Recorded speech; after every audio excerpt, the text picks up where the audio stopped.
En estos tiempos en los que la cultura está cobrando una importancia estratégica cada vez mayor como parte esencial del llamado poder blando, acogemos con vivo interés este encuentro sobre el papel de la cultura en las relaciones exteriores de la Unión Europea, organizado por la Fundación Alternativas y patrocinado por Bertelsmann.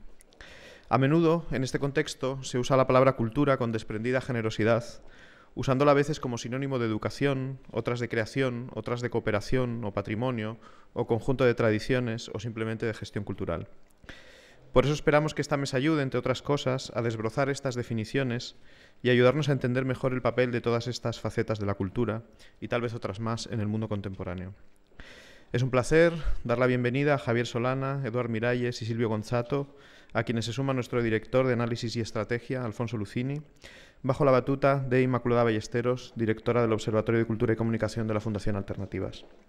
A continuación, cederé la palabra a Juan Llobet, director de Comunicación y Relaciones Institucionales de Bertelsmann, y a continuación les hablará Manuel Gutiérrez Aragón, patrono de la Fundación Alternativas, además de, como saben, director de cine, guionista, escritor, académico de número de la Real Academia de Bellas Artes de San Fernando y de la Real Academia de la Lengua Española. Una vez más, bienvenidos, y les dejo ya con Juan Llobet.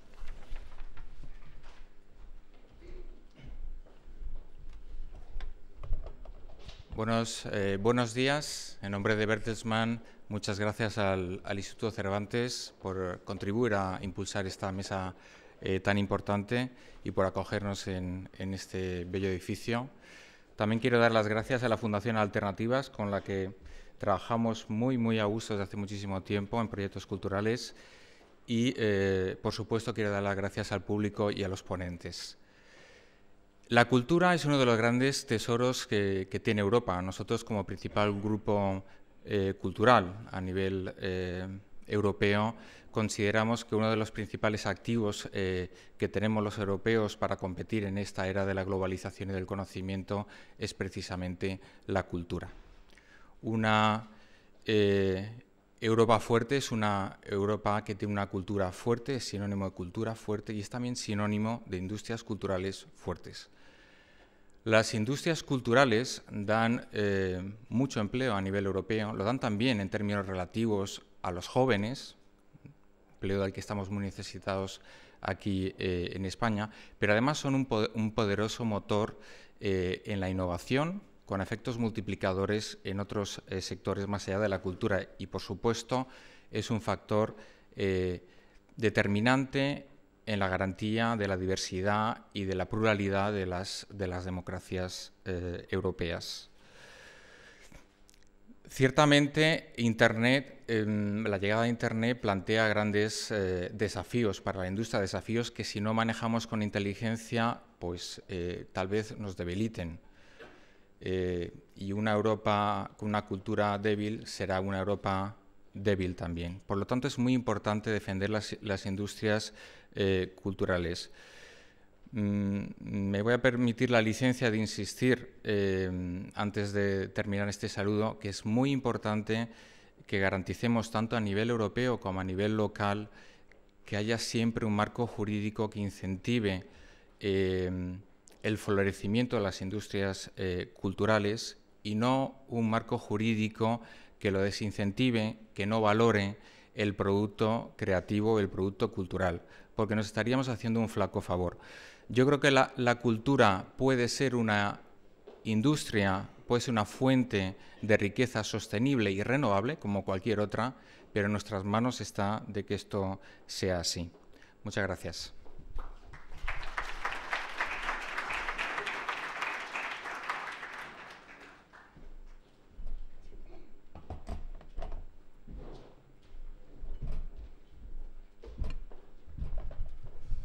Buenos días, amigos y amigas. Como ustedes comprenderán, yo no vengo aquí como experto, sino que aparezco como creador y por supuesto, como usuario de la cultura, como tantos de los que estamos aquí, entre ustedes y yo mismo. Y naturalmente, como creador, pues yo solo puedo hablar de aquellas cosas que realmente me han impresionado a lo largo del tiempo, por experiencia. Las cosas que voy a decir son cosas que yo he visto o que me han ocurrido, ¿no? Son como viñetas o, si quieren ustedes, como fotografías familiares de esas que aparecen un poco revueltas en el fondo de un de un cajón, ¿no? Entonces, una de esas, siempre hablando de las relaciones fáciles a veces, otras veces no tanto, entre los creadores, los expertos, los políticos, nuestra vida político-cultural, pero también emocional.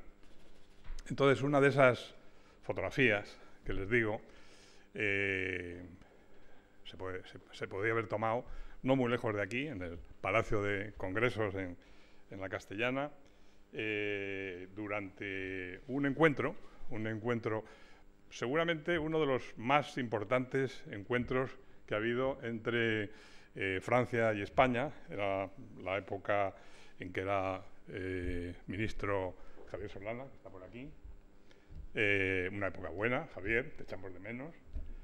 Y entonces era un encuentro muy importante porque había muchísimos hispanistas, un repertorio estupendo de cineastas, escritores, ensayistas, periodistas franceses y españoles. Era un encuentro grande y que debo reconocer, Javier, que fue muy productivo. Fue muy productivo y dio muy buenos resultados.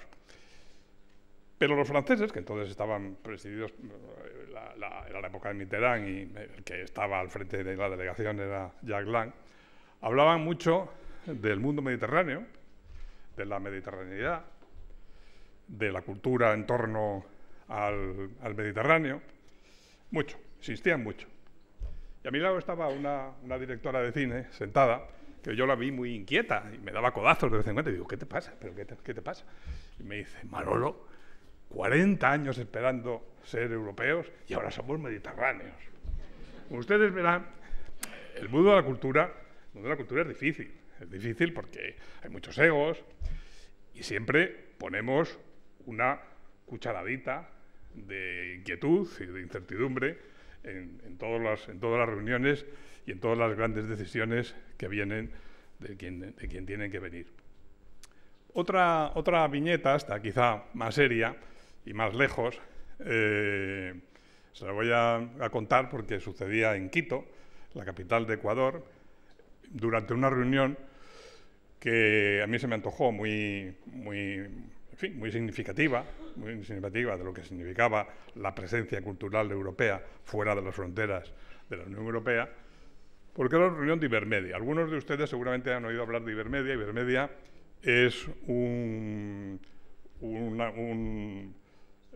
institución que sirve para impulsar las relaciones cinematográficas entre los distintos países iberoamericanos, y también hay 19, o sea que están los que realmente producen cine, y donde está también España, está Portugal y recientemente se ha incorporado Italia. Se sigue llevando Ibermedia y ha dado buenos resultados. Es una institución reciente, esto que les hablaba antes era la época de Mitterrand, pero esto es de finales de los 90.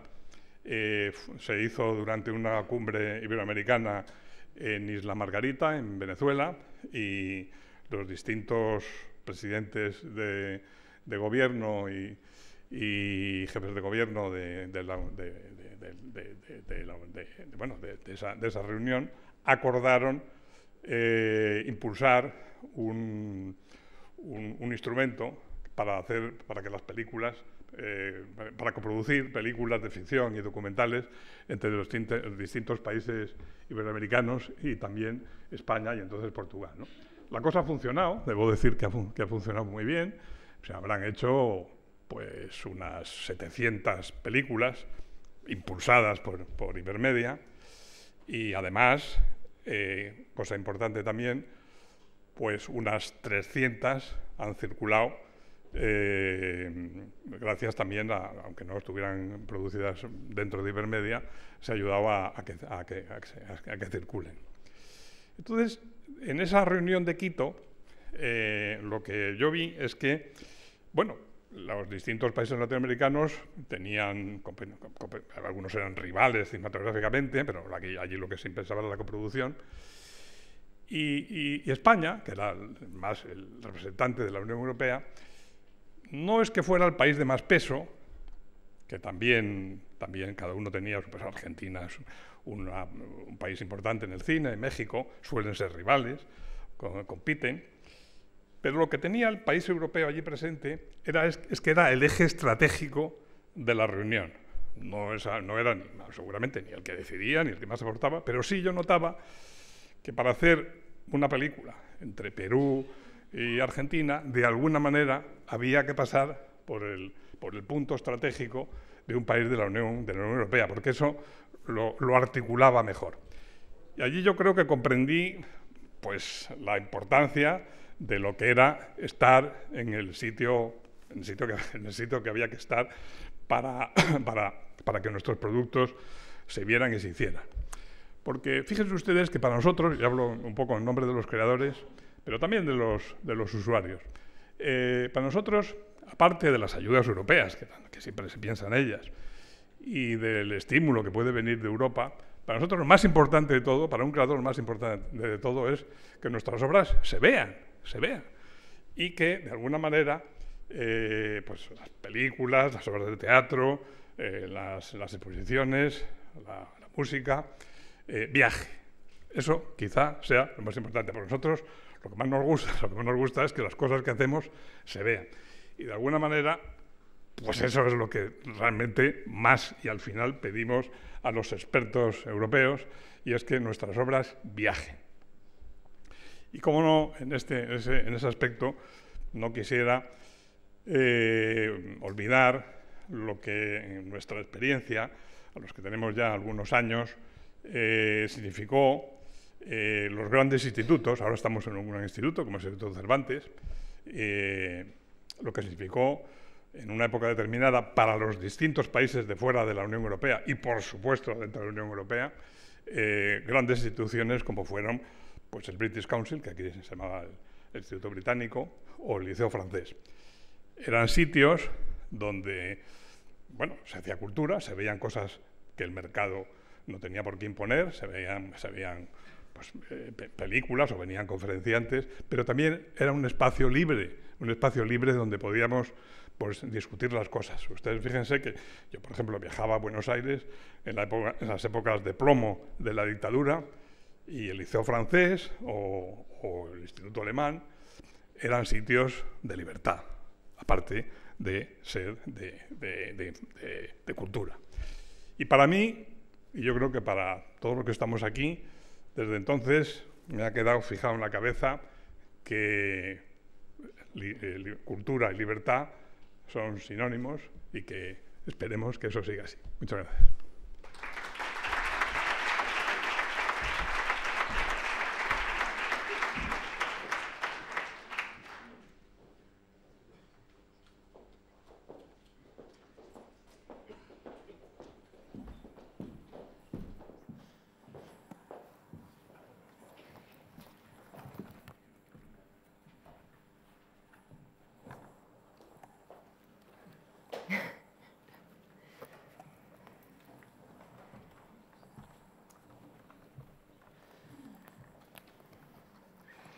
Pues buenos días y muchas gracias a todos por acompañarnos esta mañana aquí.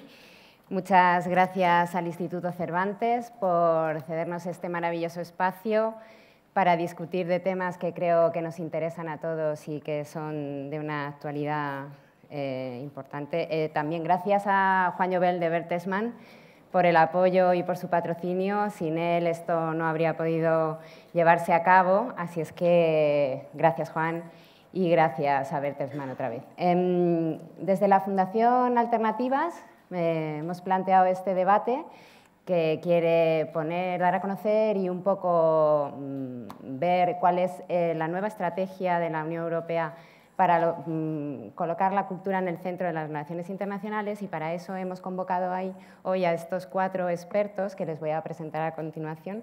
Nuestro anfitrión a mi derecha, Alfonso Lucini, es director de Análisis y Estrategia del Instituto Cervantes, licenciado en Filología Hispánica, ha sido profesor de Lengua y Literatura Española de la Universidad de Lenguas Extranjeras de Pekín.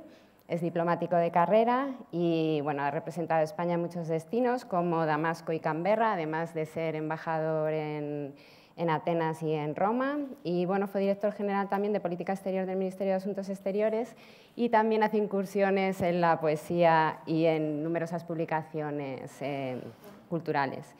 A mi izquierda aquí Javier Solana, que todos ustedes conocen, presidente del Centro de Economía y Geopolítica Global de ESADE, es presidente de la Aspen Institute de España y presidente honorario del Centro del Diálogo Humanitario de Ginebra, asesor del Instituto of Modern International Relations de la Universidad de Tsinghua, en Pekín, y también es miembro de muchos patronatos, también lo conocen ustedes porque fue secretario general del Consejo de la Unión Europea, secretario general de la OTAN y responsable de la política exterior y de seguridad común de la Unión, y le conocíamos todos por Mr. Pesk. Lo que tampoco recordarán a lo mejor es que fue ministro en estuvo a cargo de muchos ministerios en España y uno de ellos fue el Ministerio de Cultura entre el 82 y el 88. Tengo también a mi izquierda a Silvio Gonzato, le doy las gracias especialmente por haberse trasladado hoy hasta Madrid. Es director de Comunicación Estratégica, Asuntos Parlamentarios, Inspección, Auditoría, Mediación y Asuntos Jurídicos del Servicio Europeo de Acción Exterior desde el año 2015.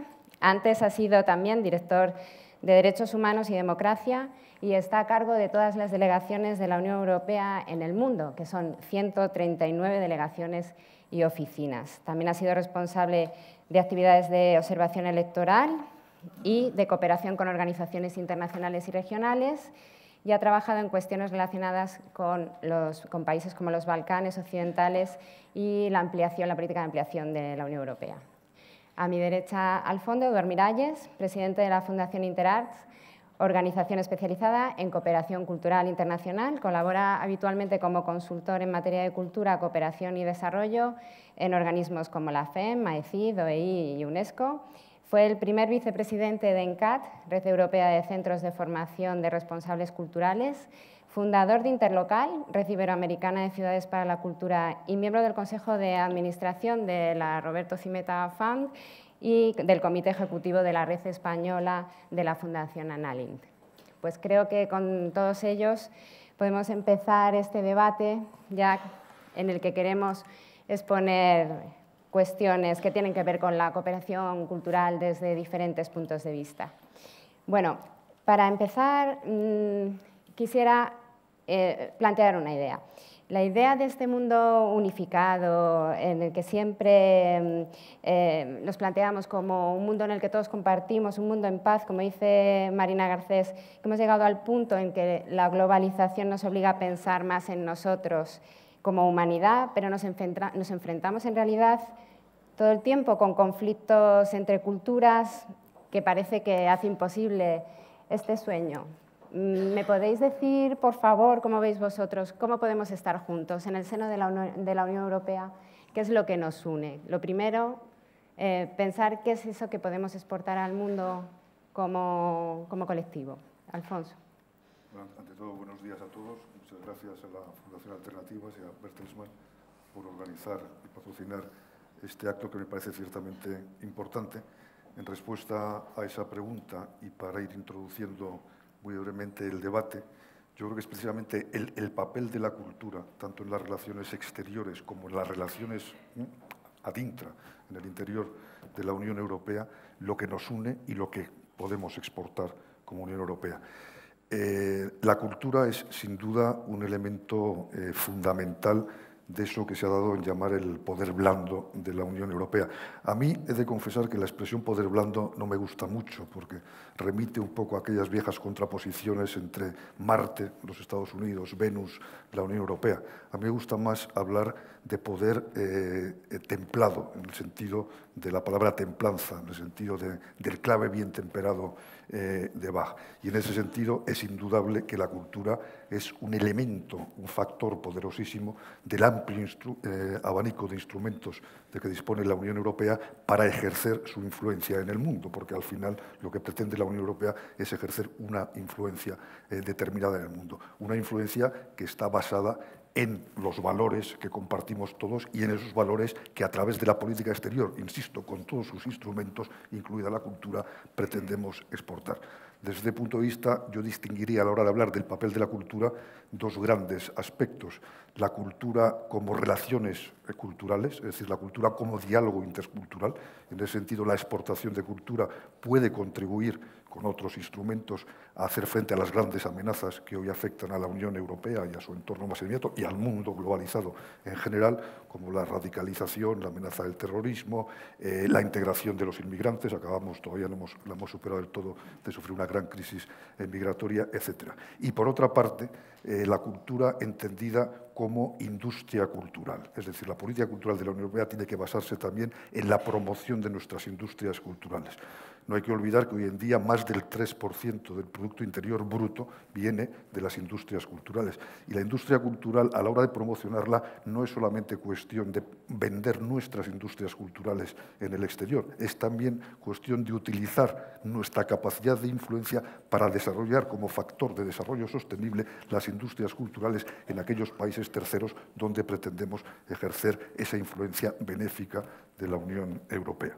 Como segundo apunte, ya me refería a ello al principio, y tú lo has planteado muy correctamente en tu intervención, no es solamente la cultura como factor de la política exterior, sino también de nuestra propia política interior, de nuestro vivir juntos en el seno de la Unión. En unos momentos en que tendencias como la xenofobia, el racismo, el nacionalismo y tal vuelven a amenazar las bases de nuestra propia convivencia en el interior de la Unión, es más importante que nunca desarrollar ese factor cultural, entendido como el desarrollo de valores profundamente europeos, que se resumen muy bien, Manuel lo ha resumido perfectamente, democracia, libertad en el interior de la Unión Europea.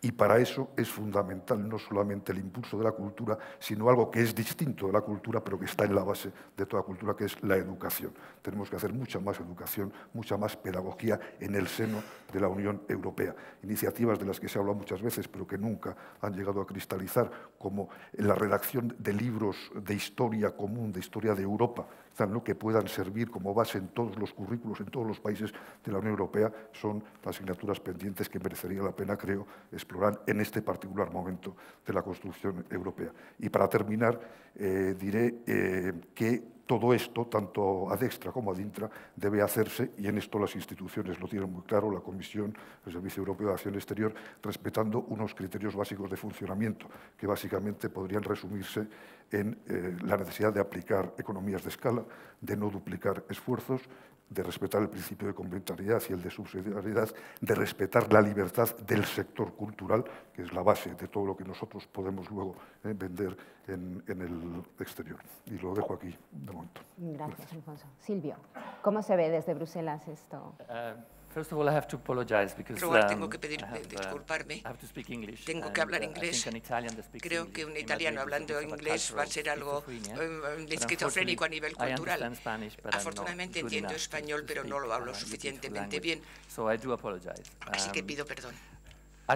Creo que Alfonso realmente ha resumido muy efectivamente lo que yo quería decir también, en el sentido de que creo que lo que Europa puede exportar es la diversidad cultural, como por ejemplo nuestras distintas identidades nacionales, lenguajes, que se funcionan conjuntamente en un proyecto en el que todos nos hemos unido. Esto es algo que está en la médula de la aplicación conjunta que hemos adoptado en mayo del 2016, que realmente lo que quería era dar una visión global de lo que se puede hacer en el área de la cultura y lo que puede interpretar la cultura en el mundo en el que cada vez más estamos más globalizados, cada vez estamos más enfrentados a situaciones de inseguridad, situaciones en que los valores que esperamos en Europa, y como se ha mencionado antes, la democracia, la libertad, la solidaridad, todas ellas están siendo combatidas, y creo que la cultura puede ser una gran plataforma para establecer diálogos con socios de todo el mundo. Y sobre esta base tenemos que combatir contra las misconcepciones erróneas, contra las enemistades y crear un entorno que sea más conductivo para establecer diálogo y colaboración en otras zonas de políticas. Vemos la cultura cada vez más como una puerta dentro de nuestras relaciones con muchos países en todo el mundo. Y estoy totalmente de acuerdo con los principios que has alzado, que deberían informar la forma en que practicamos la cultura a nivel de las relaciones internacionales, la subsidiariedad, el respeto de la libertad y autonomía de los actores culturales. Y otro aspecto que desde luego es muy importante es cultura como para el desarrollo económico y social. Es otro elemento que está muy en el corazón de las comunicaciones conjuntas, porque vemos cada vez más que la cultura puede realmente ser un importante motor para el desarrollo económico de países, de continentes como África. Ya hemos lanzado varias iniciativas en este aspecto, como por ejemplo en el programa Ético Fashion, que queremos ampliar ahora hacia otros sectores industriales y creativos, pero también a otras regiones, como Asia Central, por ejemplo. Y cuando se combina las industrias creativas con un tratamiento justo de los trabajadores, por ejemplo, en una región como Asia Central, donde sabemos que hay también temas de trabajo infantil, les mandamos un mensaje muy poderoso, pero de forma que no sea como Europa está imponiendo lo que sea, nuestros valores, nuestros estándares como socios, sino que Europa entra en un diálogo con otros socios, creando, por lo tanto, una dinámica positiva, permitiéndonos también exportar, por así decirlo, nuestros estándares y valores.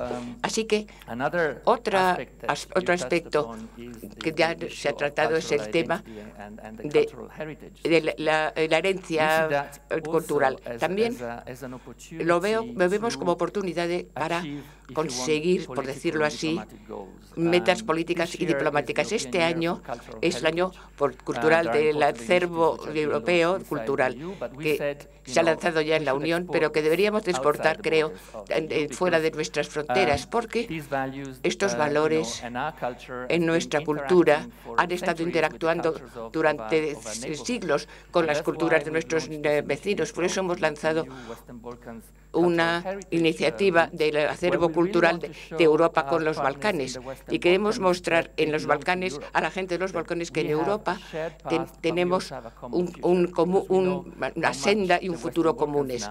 Los Balcanes occidentales ahora están muy abiertos a la influencia de otros actores como Rusia, Turquía otros países que tienen una gran comunidad musulmana. Por lo tanto, la idea realmente es unir el acervo cultural y sus lugares a las tradiciones del acervo cultural, que puede ser material o inmaterial, y hay en Europa que están en Europa y en los Balcanes occidentales, y mostrar los nexos culturales que existen allí. También vean lo que se puede hacer ahora, no solamente aquí. Vamos a mirar no solamente el pasado, sino el presente y el futuro, y ver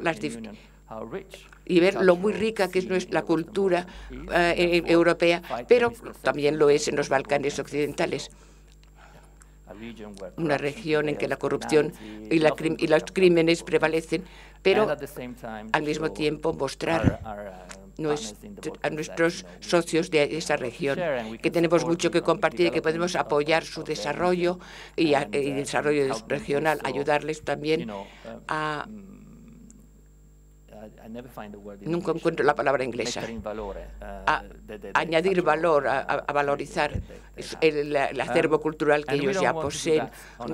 No queremos hacerlo solos, naturalmente, ni creo que tampoco sea necesario que demasiada gente se introduzca en ello. Hay temas que tienen gran influencia en la asociación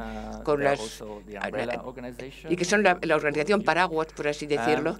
Y lo que queremos ahora es enfocarnos sobre la implantación.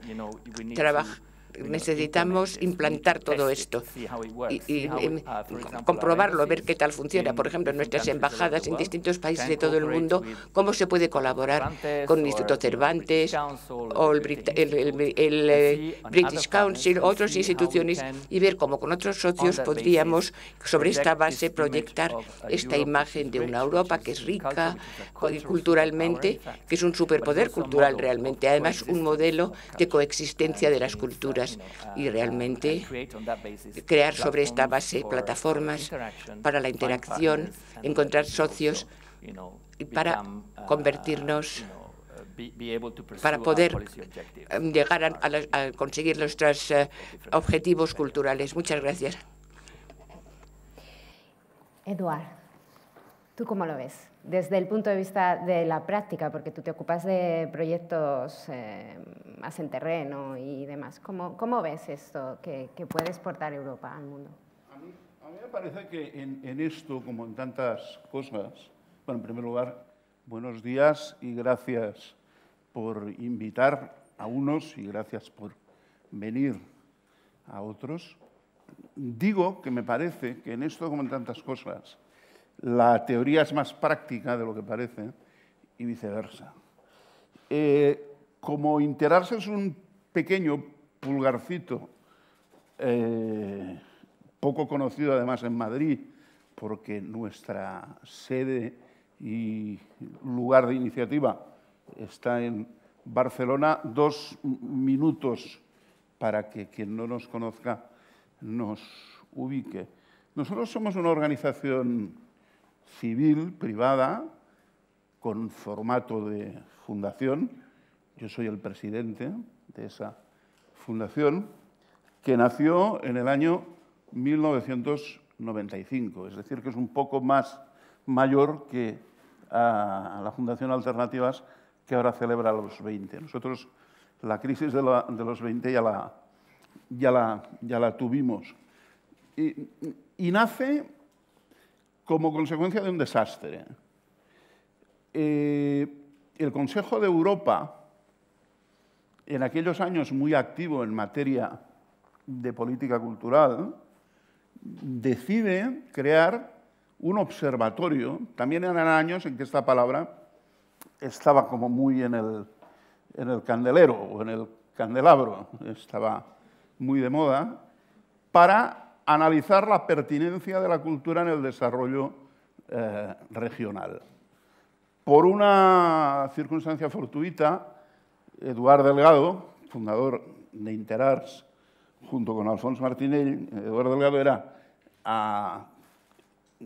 funcionario del Consejo de Europa y hábil jugador de billar, y tras mucho ensayar logra su carambola perfecta, que es que esa agencia se instale en Barcelona. Bueno, se desarrolla un trabajo de lobby importante para convencer a las autoridades locales, autonómicas y provinciales, respectivamente, pero no olviden que el Consejo de Europa es una asociación de Estados y aquí la voz decisiva era la del Estado español y en concreto del Ministerio de Cultura. Para los desubicados les diré que era ministra doña Carmen Albor. Estamos al final de aquella época. Bueno, la jugada no sale bien, lo que viene después es peor. Recuerden que desaparece el Ministerio de Cultura y se crea una Secretaría de Estado. El Consejo de Europa, ante la avalancha de necesidades de los nuevos países de la Europa central y oriental, se plantea otros menesteres, se empieza a efectuar una cierta crítica a esa idea del observatorio. De hecho, Interarts cuando nace se define como un laboratorio, precisamente por incidir en esa, ahí sí te doy la razón, dimensión práctica de traducir la información en conocimiento. Eso lo hacen los observatorios, pero además el conocimiento en innovación, en novedad. Y a la espera de mejores noticias, se crea una organización civil a la que se denomina Interarts y ya vendrán tiempos mejores. Los tiempos mejores vinieron, pero por otros derroteros, y el caso es que Interarts pronto cumplirá sus bodas de plata. Como digo, somos un laboratorio para la cooperación cultural. Trabajamos en esa encrucijada entre cultura, cooperación y desarrollo. Y hemos hecho muchas cosas, quizá porque en nuestro código genético esta idea transeuropea, o más allá de lo europeo, estaba como muy grabada. La tuvimos muy presente. De hecho, la primera operación que armó Interarts en el mes de octubre, noviembre y diciembre del mismísimo año 1995 fue organizar la parte de debate sobre políticas culturales del Foro Civil Euromed en Barcelona. Recordarán que en aquellos años, los más viejos del lugar, porque aquí hay gente bastante más joven, afortunadamente, recordará que estábamos en un momento muy esperanzador en torno a las relaciones euromediterráneas, y de ese foro, de esa parte de cultura del Foro Civil Euromed, que luego tuvo otras derivas, nació la idea de organizar un campus de cooperación cultural euromediterráneo, del que entre 1996 y 2002 celebramos 6 ediciones. Ese campus nos llevó a plantear una iniciativa pareja, que fue el campus de cooperación cultural euroamericano, repito, euroamericano, no iberoamericano ni latinoamericano, sino euroamericano. Esa idea precisa que ha sido evocada por alguno de mis antecesores de cómo podemos actuar como cabeza de puente en las relaciones entre Europa y otros lugares del mundo. De ese campus, de la mano de la Organización de Estados Iberoamericanos, hemos realizado hasta hoy 8 ediciones en distintos lugares del espacio euroamericano, aunque a decir verdad y en voz baja, el único lugar no español fue la ciudad de Almada, en Portugal, donde se realizó el campus del año 2007. Y hemos hecho 2 pequeños intentos de campus de cooperación cultural euroafricano en Maputo, Mozambique, en el año 2009, de la mano de la Agencia Española de Cooperación y de su programa Cultura y Desarrollo, y con la Europa Asia Foundation hicimos un ensayo que salió bien, pero que no ha tenido continuidad, de campus de cooperación cultural euroasiático. Todo esto está documentado, están las actas en Internet y no tienen por qué soportar más descripción de lo que hicimos. Yo ¿cómo lo veo? ¿Tengo 2 minutos más? Sí. Yo creo que hay un paradigma, el de la diplomacia cultural, que debe seguir existiendo, que tiene mucho que ver con esa presencia de las culturas en el mundo, que creo que ha explicado muy bien, en términos casi sentimentales, Manuel Gutiérrez Aragón, porque eso es importante y para qué le sirve a un artista ver que tiene un sistema de apoyo para proyectarse. Pero hoy en día ese paradigma no está solo, sino que es un paradigma que convive con el paradigma de la cultura como factor de desarrollo y con el paradigma del desarrollo cultural propiamente dicho. Luego a lo mejor hay posibilidad de explayarse en estos extremos. En este sentido, las tareas que hoy en día desarrolla Interarts, somos una organización prácticamente invisible en España, también en Cataluña, pero en cambio estamos muy presentes en el mundo. Son, por ejemplo, haber puesto en marcha para la DEFCO, la Dirección de Desarrollo y Cooperación de la Comisión Europea, el plan de recuperación del sector cultural en Kosovo. Ustedes saben que Kosovo es un país que goza de un reconocimiento especial, porque España, por ejemplo, no lo ha reconocido como país, pero en cambio recibe unos apoyos importantes de la Unión Europea. Entonces, todo el capítulo cultural de esa operación corrió de nuestra parte durante 3 años.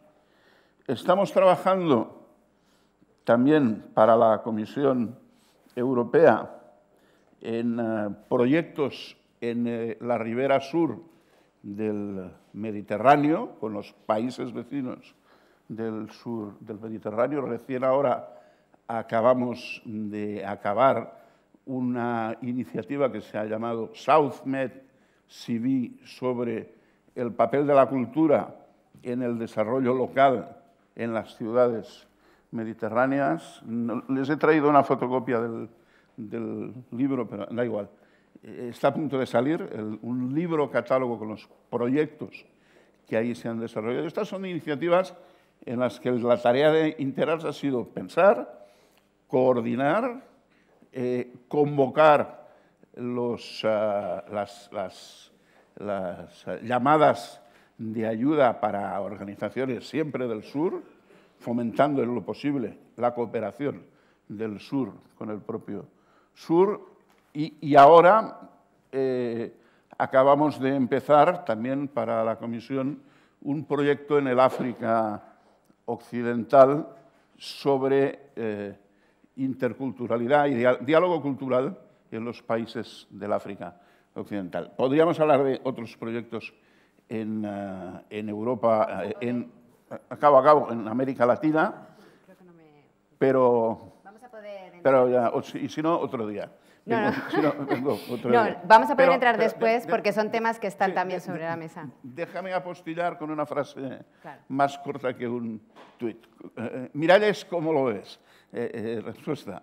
Lo de la coexistencia de paradigmas. Yo creo que hay que encontrar la manera de que esta diplomacia cultural, que se ha actualizado muchísimo y que está muy bien representada por institutos que hoy día trabajan juntos en este proyecto de UNIC, como el Cervantes, pueda dar respuestas junto con otro tipo de actores.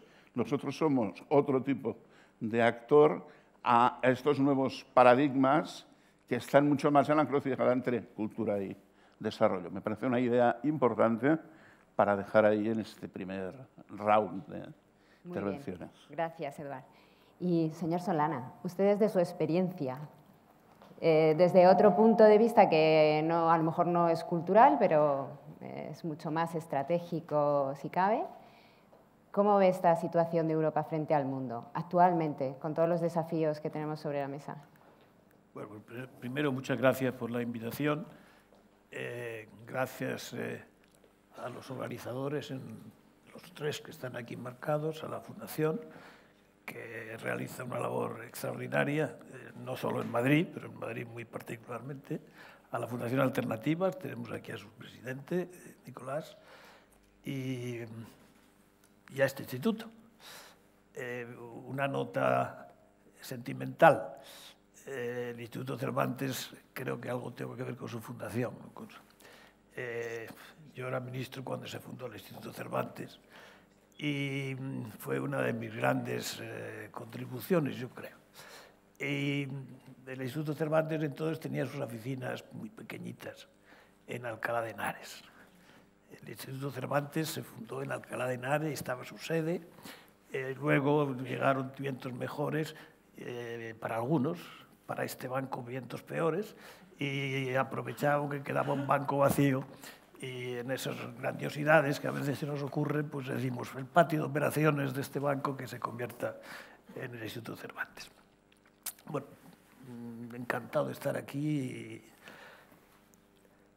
Yo quisiera elevar un poquito el tema, si me permitís, no elevarlo peyorativamente, tratar de elevarlo porque me parece que estamos quedándonos un poco en cosas parciales, muy importantes que se puede hacer para cooperar, pero yo creo que si no tenemos una visión más general de lo que es el mundo hoy y de lo que es las grandes corrientes que están apareciendo y cómo se puede eso canalizar desde una perspectiva inteligente, pues entonces no avanzaríamos. Si lo queremos hacer desde una perspectiva inteligente, no cabe duda de que tenemos que jugar con toda la panoplia de instrumentos que la vida internacional nos pone a nuestra disposición. Y es verdad que tenemos el Instituto Cervantes, o el Instituto Confucio, o el Instituto, el que sea, de cualquier otro país. Pero fíjense ustedes bien que lo que es importante donde estamos ahora viviendo es que es un mundo muy global, globalizado, y por eso tenemos el peligro de que las diferencias se agranden y tenemos la obligación de que las diferencias culturales se aproximen. Voy a empezar con una pequeña anécdota. A mí me tocó negociar el año 2004, el primer contacto que tuvo la Unión Europea con Irán.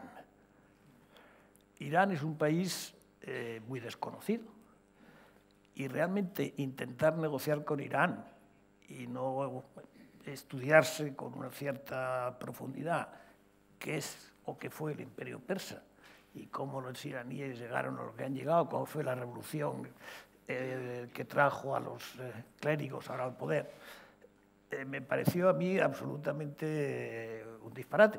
Yo me estudié todo lo que pude del Imperio Persa, de lo que había sido, etc. Y empezamos la negociación y yo, si no me estoy tirando flores, perdón, pero si yo no me hubiera entendido bien lo que era el Imperio Persa y la cultura que supone y que teníamos que negociar con ese país y, por lo tanto, expresar, conocerles bien, que nos conocieran bien, etc., yo creo que cometemos un grave error. Yo creo que ahora mismo, en este mundo en el que vivimos, el saber quién es el otro, conocer más sobre el otro, es absolutamente fundamental. Primera anécdota. Yo me encontré con una persona, al otro lado, que me contó la historia persa a su manera. Yo le conté lo que yo conocía de la historia persa, le conté lo que era Europa, etcétera, etcétera, y acabamos hablando de Hegel, aquel buen señor, director general o subsecretario del Ministerio de lo que fuera, era el National Security Advisor del país. Era un hombre muy culto, y a veces vamos a hablar con esa persona tan culta pensando que no lo es. Y entonces lo que hacemos es el ridículo. Y hacemos expresión, nos comportamos con los otros como si fuéramos siempre la potencia culturalmente dominante y ofendemos.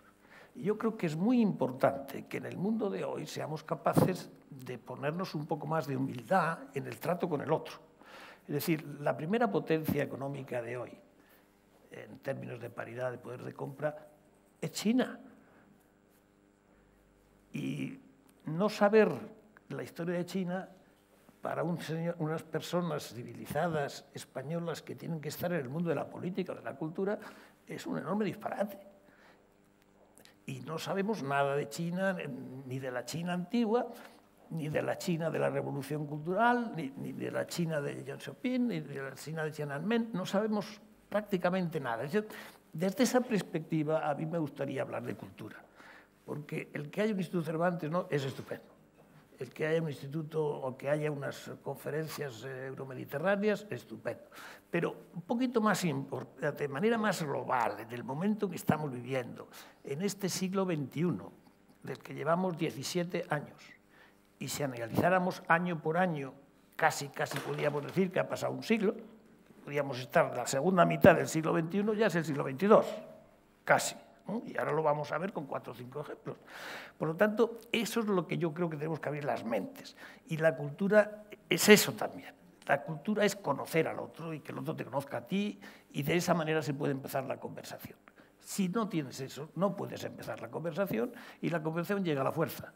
Será una fuerza física, o será una fuerza verbal, o será una fuerza de alguna manera, pero es un conflicto y no una cooperación. Y esto es lo que a mí me parece que tenemos que pensar. Pero de otro modo, España, nuestra cultura y la cultura europea. Este año ha sido el aniversario de Lutero. Vamos a ver, no se puede conocer Alemania si no conoces a Lutero. Nosotros somos de una parte de la cultura europea, pero Alemania es de otra parte de la cultura europea, de la Reforma. Oír hablar a la gente sobre las negociaciones con Alemania y no entender que muchas de las cosas que pasan, cómo se reacciona, con los alemanes, que son nuestros más amigos. Pues mira, si no sabes quién es Lutero, si no sabes lo que fue en todo aquello, pues es muy difícil de poderlo hacer bien. No te puedes poner en la posición del otro. Y el otro de verdad, y en la posición tuya. Tampoco ellos pueden pensar que nosotros somos unas personas que no sabemos nada y que somos nada más que una pequeña extensión de Córdoba, ¿no? Pues tampoco. Pero ese planteamiento en el mundo de hoy a mí lo que me parece que es lo más importante que podemos hacer. Y las instituciones como las vuestras yo creo que también tienen, y vosotros lo hacéis, la Fundación Alternativa lo hace estupendamente porque pone en todo lo que hace, ya sea la ciencia o ya sea la cultura, ese sentimiento de dónde estamos, en qué mundo vivimos, en qué mundo estamos. Dicho eso, paso a cosas más concretas donde yo creo que tenemos que pensar mucho. Yo creo que tenemos que pensar mucho sobre temas ligados a la propiedad intelectual. Yo creo que la propiedad intelectual es un tema muy importante nacionalmente. Yo tengo el honor de haber hecho la primera ley de propiedad intelectual después de la República, la hice yo como ministro de Cultura, pero la propiedad intelectual hoy se ha extendido a niveles enormes la importancia y a niveles enormes la dificultad. La mayor parte de los tratados comerciales que se están haciendo en esta hora, la parte más difícil no es qué se hace con las naranjas, ni qué se hace con el acero, sino qué se hace con la propiedad intelectual. Entonces, eso es algo que también nos tenemos que decir, porque las batallas sobre la propiedad intelectual son fundamentales en esta hora. ¿Por qué son fundamentales? Porque es la tecnología.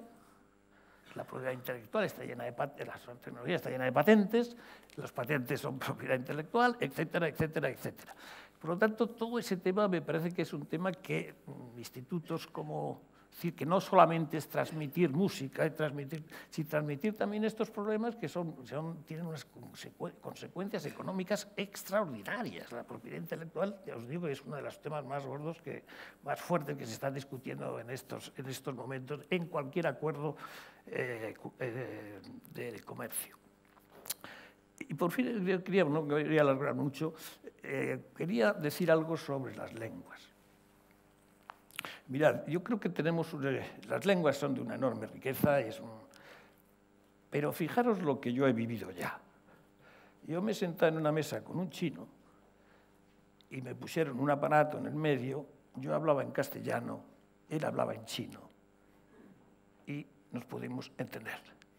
Había un aparato que he puesto ahí en el medio de la mesa que inmediatamente, por cada palabra que yo decía en castellano, la traducía al chino. Y cada palabra que el chino lo decía él, me traducía al castellano. Bueno, eso es una revolución muy importante cultural.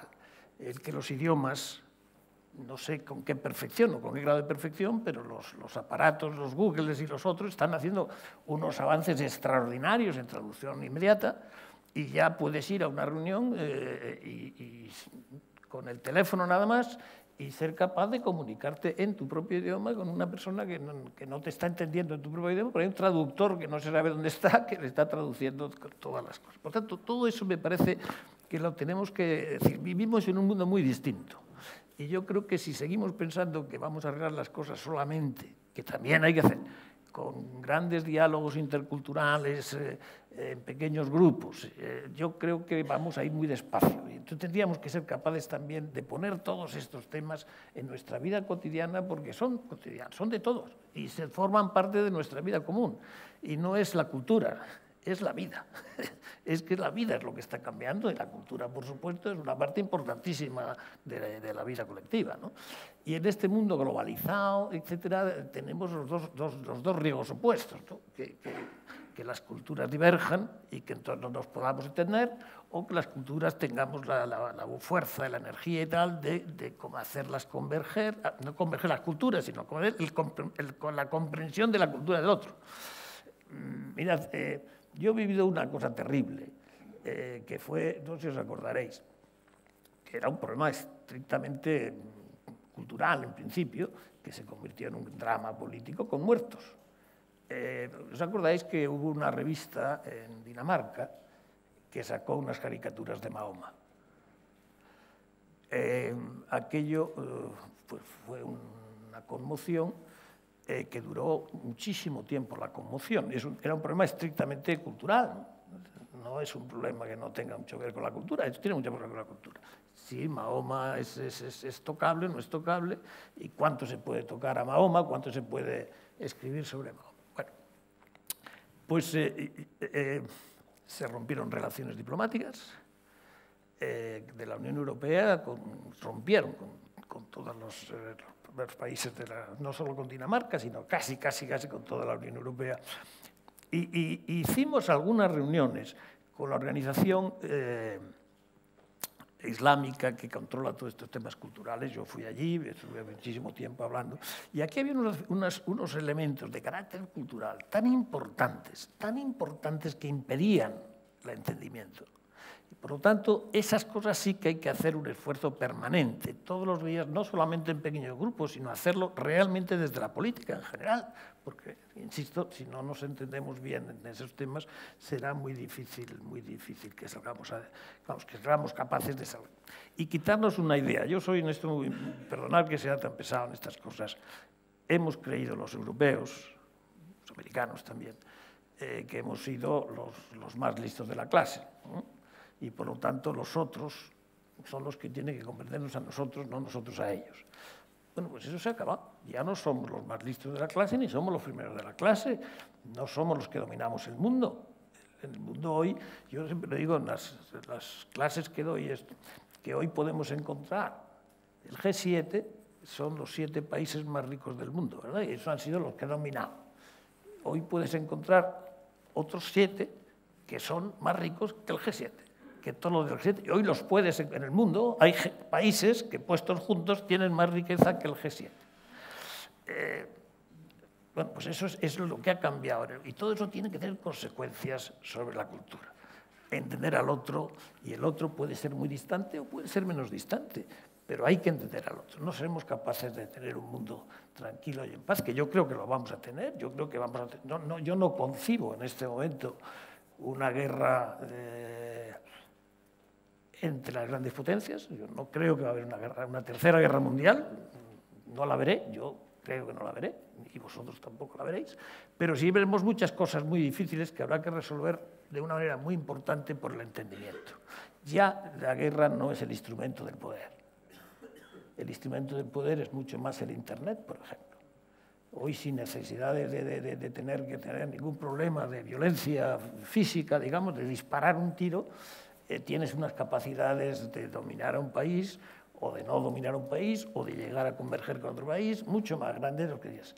Afortunadamente, si somos capaces de hacer eso y por lo menos utilizar todo el tema del Internet bien, y esto nos trae a un tema político de gran importancia y cultural, ¿no? ¿Qué pasa con las grandes empresas del Internet y qué pasa cuando un país dice que cierra su país como la comunicación Internet de otro? Esto es lo que está haciendo China, básicamente, ¿no? Y nos descomunicamos por ahí.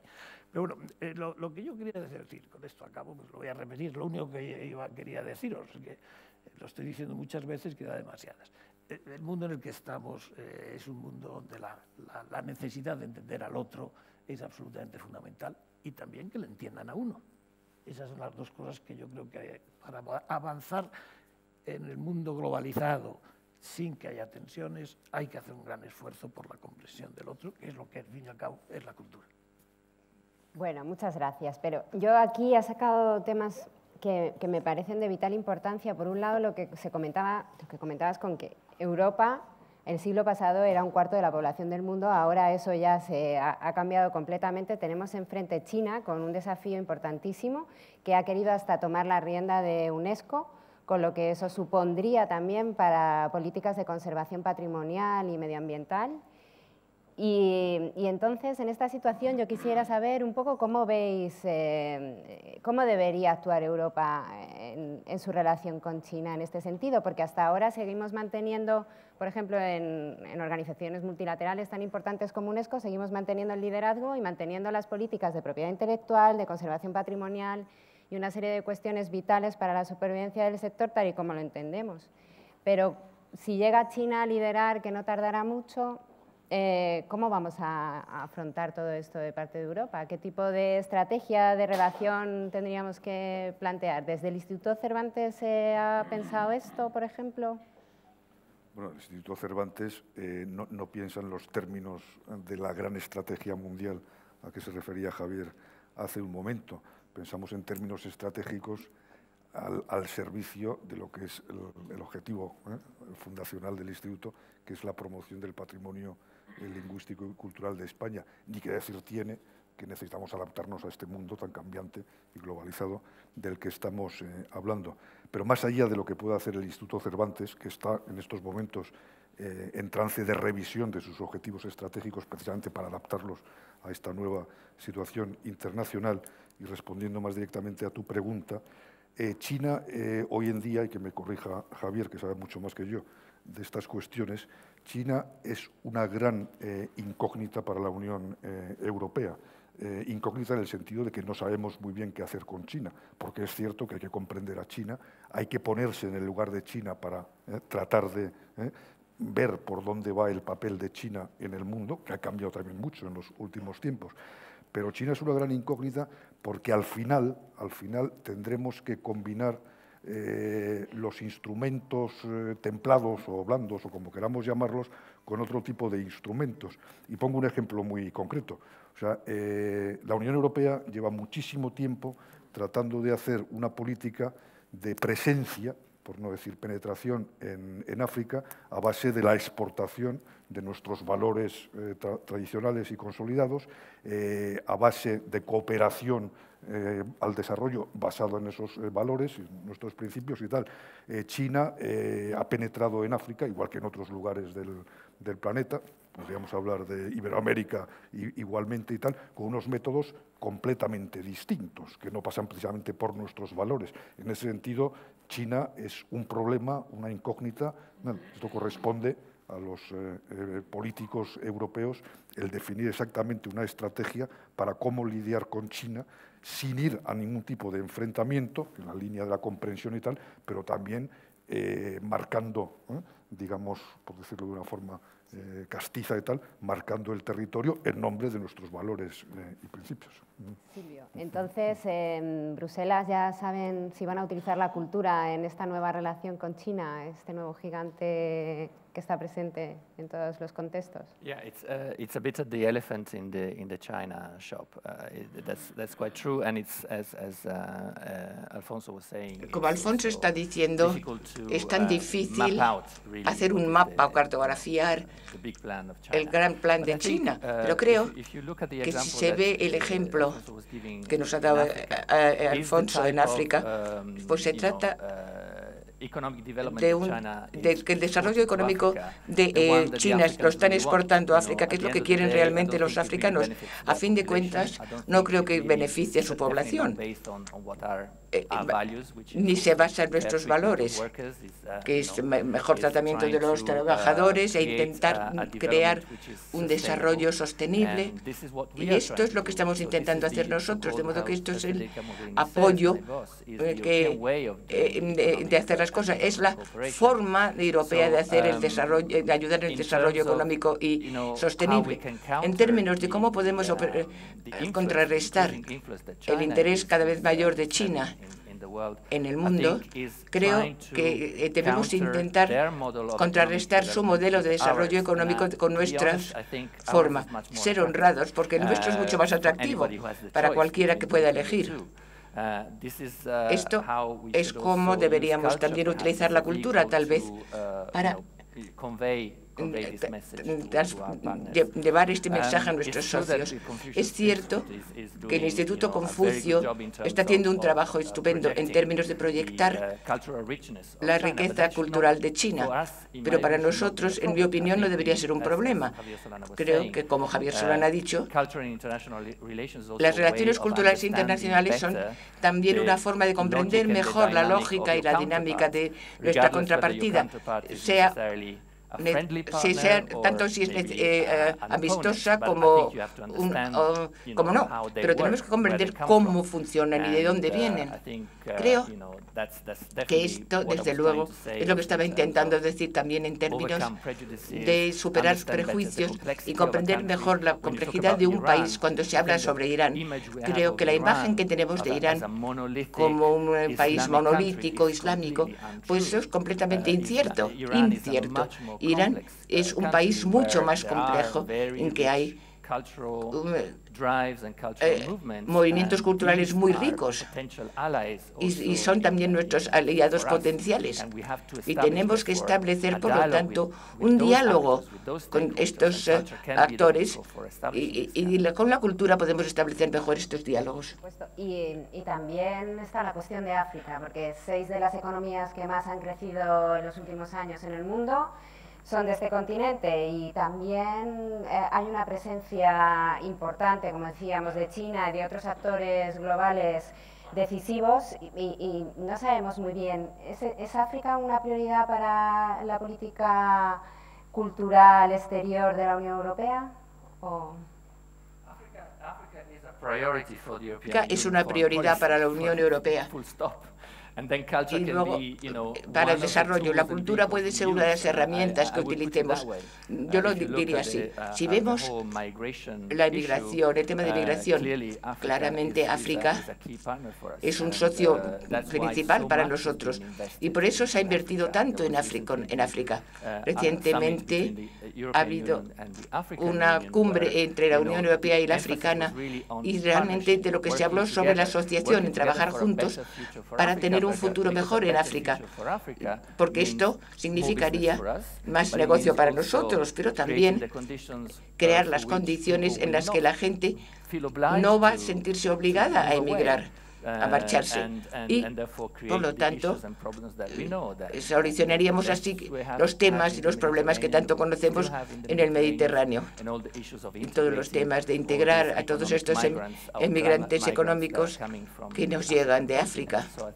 Creo, y yo diría que África, desde luego, es una prioridad. Por eso estamos utilizando también la cultura como vehículo para crear oportunidades de desarrollo económico y proyectar allí también nuestros valores e intereses. Algunas cosas más sobre China. Claro, está aquí. Es que ahora hemos jalado el micrófono. Porque, como dice Jorge Drexler, la vida es más compleja de lo que parece. Varias cosas. La última gran conferencia de UNESCO está mal, pero no por culpa de China. La última gran conferencia de UNESCO en el año 2015, en la que se hizo en la estela de la redefinición de los ODM para convertirlos en los ODS, los Objetivos de Desarrollo Sostenible del Milenio, se hizo en Guangzhou, en China, y fue una conferencia importante. Lo que sucedió después y por qué cultura no logró entrar en esa cesta de 17 nuevos Objetivos de Desarrollo Sostenible para el 2030 también es muy interesante, pero quizá no para ahora. El mundo de los gobiernos locales en China está sufriendo un desarrollo extraordinario. A título de muestra, el movimiento de la Agenda 21 de la Cultura, que es un movimiento de extracción local, hoy día, en China y en África, claro, cuesta enormemente ponernos de acuerdo, pero ese diálogo es en sí mismo, lo que decía el señor Solana, cultural e interesante, si cuando hablamos de cultura hablamos o no hablamos de lo mismo, un chino y un europeo.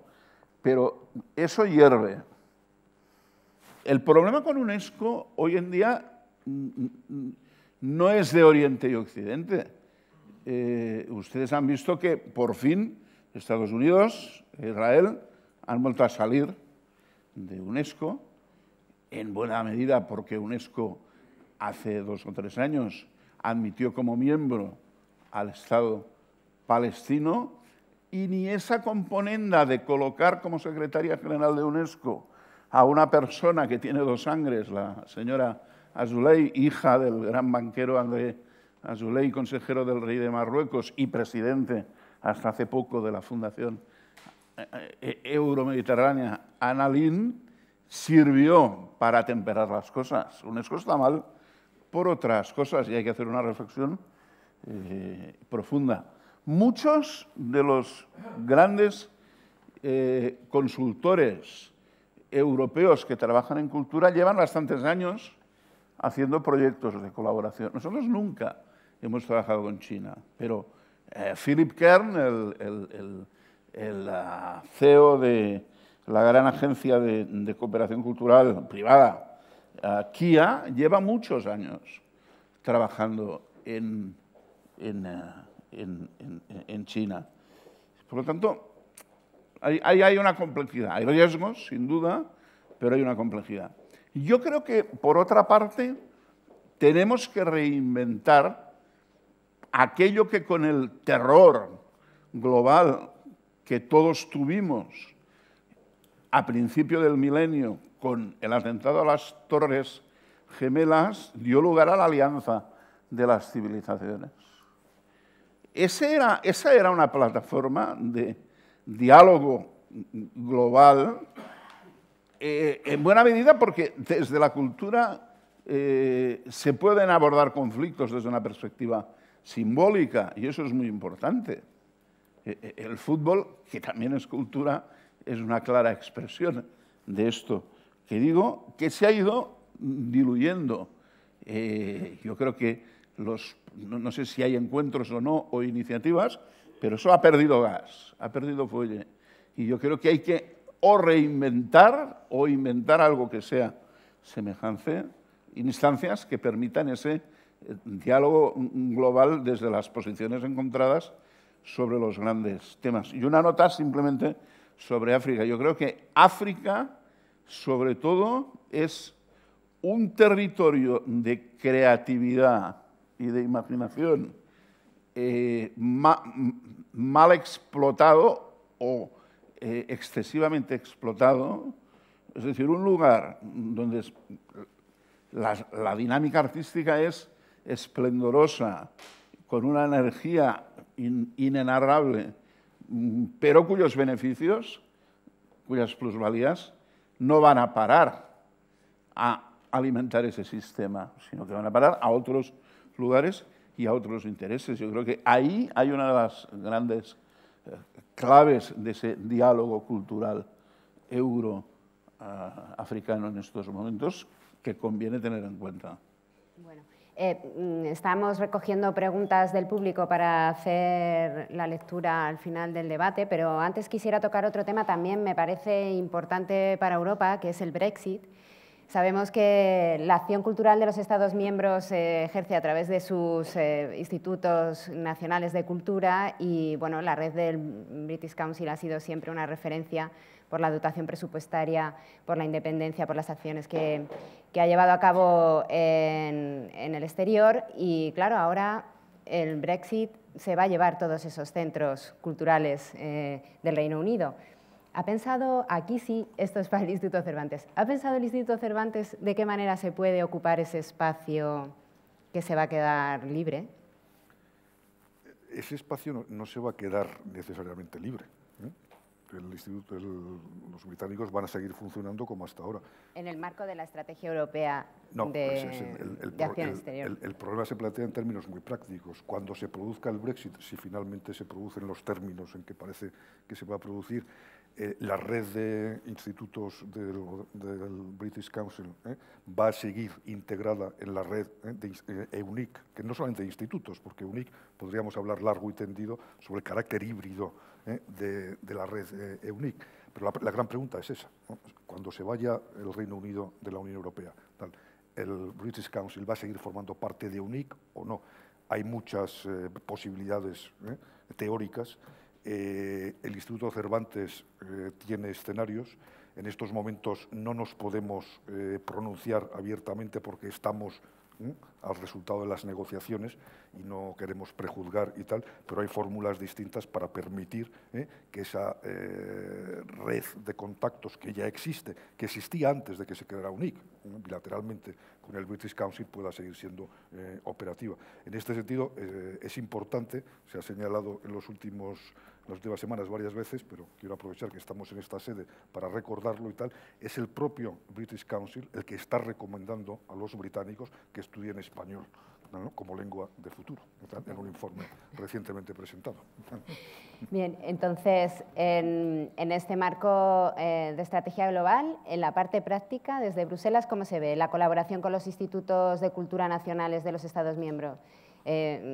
¿Cómo quedan los del British Council? Y luego, por otro lado, ¿cómo se van a instrumentalizar esa capacidad instalada que hay ya en el exterior con los centros culturales? ¿O se van a crear otros centros especiales en las delegaciones de la Unión Europea en el exterior? La idea es realmente colaborar con los recursos existentes, porque tenemos un gran poder allí.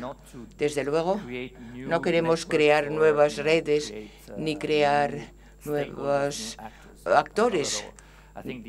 Creo que el valor añadido de la Unión Europea es realmente reunir, facilitar la cooperación y promocionar cooperación. Desde luego, no es nuestra intención librarnos de nada. Y yo estoy de acuerdo que es demasiado pronto para decir cuál va a ser el impacto del Brexit para todos. Hay ya ejemplos en que hemos colaborado con Estados miembros, Estados que no son de la Unión Europea, y no hemos tenido grandes problemas. No sabemos todavía si el Reino Unido va a continuar participando en los programas europeos, pero beneficiándose de los fondos de los programas europeos, etcétera. Pero así que aún esto no es tan definitivo, es demasiado temprano para saber, pero podría ser un estímulo positivo para otros institutos nacionales europeos el tomar un papel más activo en el contexto de UNIC. He participado hace poco en la asamblea anual de las instituciones culturales italianas y he visto una nueva dinámica en que combinan la dimensión nacional, que es hablar sobre la cultura, la riqueza cultural de Italia, y también añadiendo una dimensión europea y colocar a Italia firmemente en la Unión Europea. Y se han tratado las nacionalidades diversas europeas e italianas para incluirlas en sus políticas nacionales. Y otra cuestión interesante también que estamos viviendo en estos últimos tiempos en el seno de la Unión Europea, señor Solana, es este cambio en cuanto al peso que está reclamando el grupo de países de Visegrado, ¿no? Todo lo que tiene que ver con Polonia, Hungría, la República Checa y Eslovaquia. Es verdad que se ha producido un crecimiento económico muy potente, que esto va a seguir así, y que, claro, efectivamente van a demandar un peso político mayor en el seno de la Unión. ¿Esto cómo va a afectar también a todas esas cuestiones que estamos hablando aquí, que queremos exportar de la Unión Europea, esos valores que van a lo mejor más vinculados a la tradición mediterránea, a la cultura clásica, y porque ellos también son Europa y también necesitan sentirse como parte importante de Europa? ¿Esto cómo lo podemos manejar? Para mí es una de las cosas más sorprendentes con las que me he tenido que encontrar, que los países que se rompen con el Pacto de Varsovia, digamos, que tienen una aspiración enorme de entrar en Europa, cómo en un tiempo relativamente corto parece que se vuelven hacia atrás. ¿Cómo deberíamos explicar? Yo creo que eso se puede explicar, no sé si es la única explicación. Estos países de los que estamos hablando son países que no han pasado por una fase profunda del Estado-Nación. Es decir, son países que han estado bien en una Europa muy rota, donde lo que hoy llamamos la República Checa, pues hay partes que están en Alemania y otras partes, etcétera, etcétera, etcétera. El Estado-Nación, con las fronteras que estos países tienen hoy, no tiene una duración muy larga. ellos no son libres cuando están en la época de la bipolaridad, de la Guerra Fría, no se sienten Estados-naciones libres. Llega el final de la Guerra Fría y el sueño es entrar en la Unión Europea. Y entran en la Unión Europea y se les empieza a decir, esto es un sitio donde se viene a cooperar. Y esto es un lugar donde se coopera y se coopera libremente. Y no se obliga a nadie a nada, libremente. Y en cuanto empiezan a hacer los primeros años, empiezan a ver que hay cosas que ellos creían que iban a ser soberanas y que realmente tienen que empezar a compartir esa soberanía.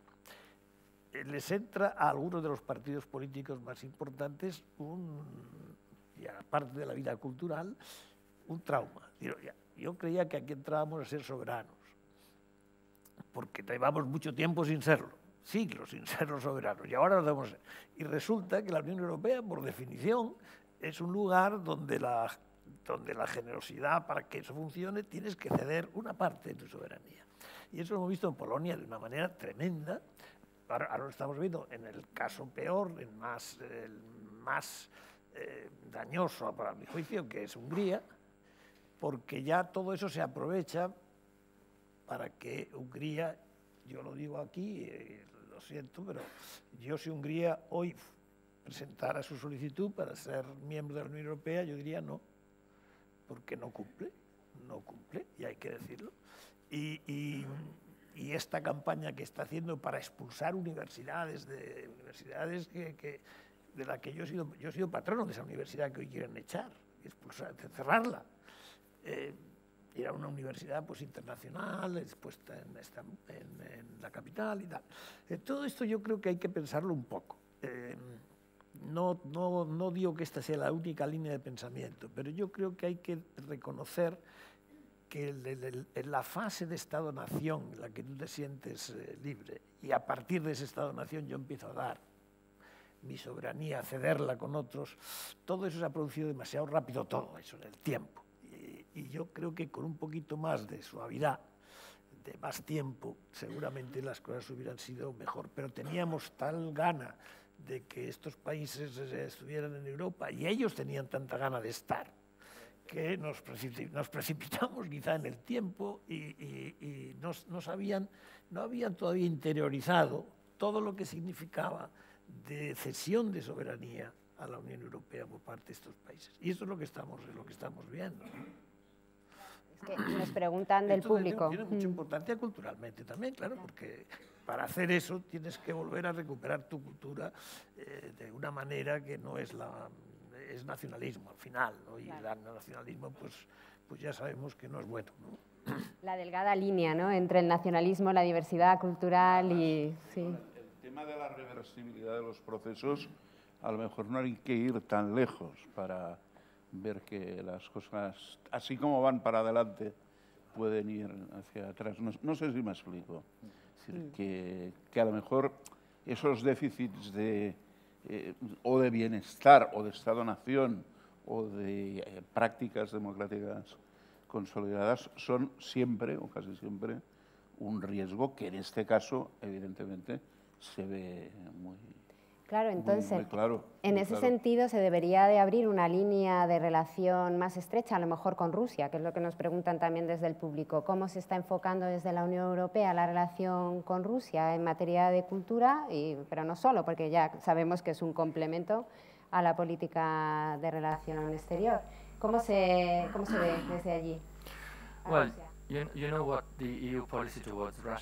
¿Cuál es la política de la Unión Europea con Rusia? Reconocemos fuertemente que Rusia es un socio importante en áreas geoestratégicas, por ejemplo. Una que se habla mucho hoy en día es el acuerdo nuclear con Irán. Pero Rusia también es un actor muy problemático en cuanto a la invasión de Ucrania, Crimea. Así que creo que nuestra política está muy clara y parte de la política es aumentar en los contactos con la gente rusa.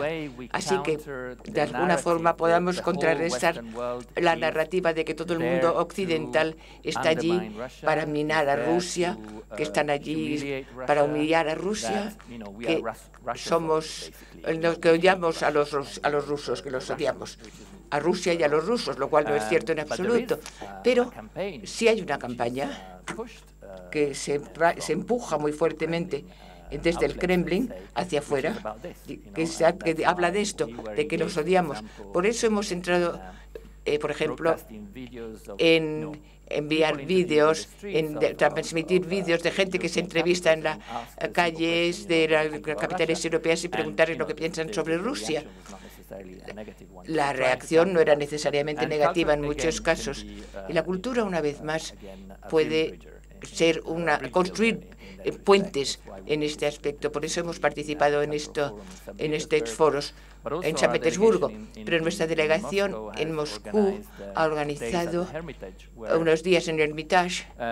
El mensaje era muy sencillo. Vayan al Hermitage, vean las pinturas, los cuadros y reconozcan de dónde vengan, de dónde vienen y cuál era el idioma del pintor.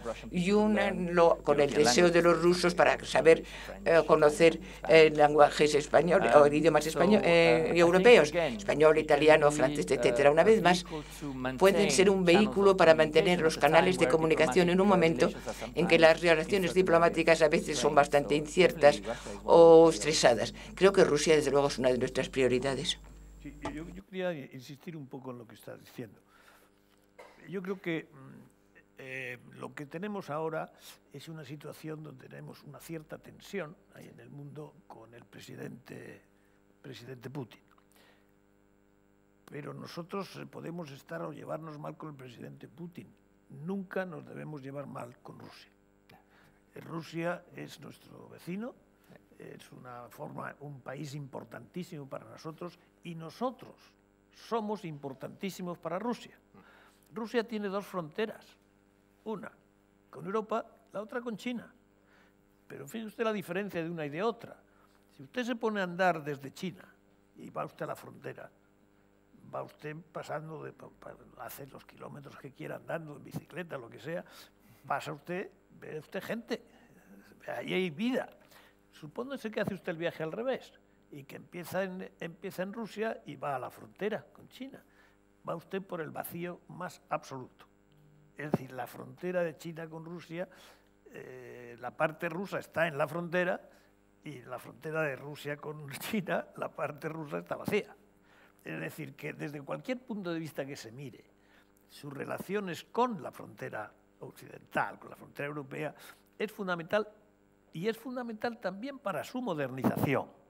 La modernización de Rusia, y ellos lo saben, es una modernización que tiene que pasar por Europa, que lo normal es que lo haga por Europa. Por eso distingamos muy bien, yo creo, de lo que es Rusia, de lo que es la coyuntura de un dirigente que lleva muchos años y que va a llevar más.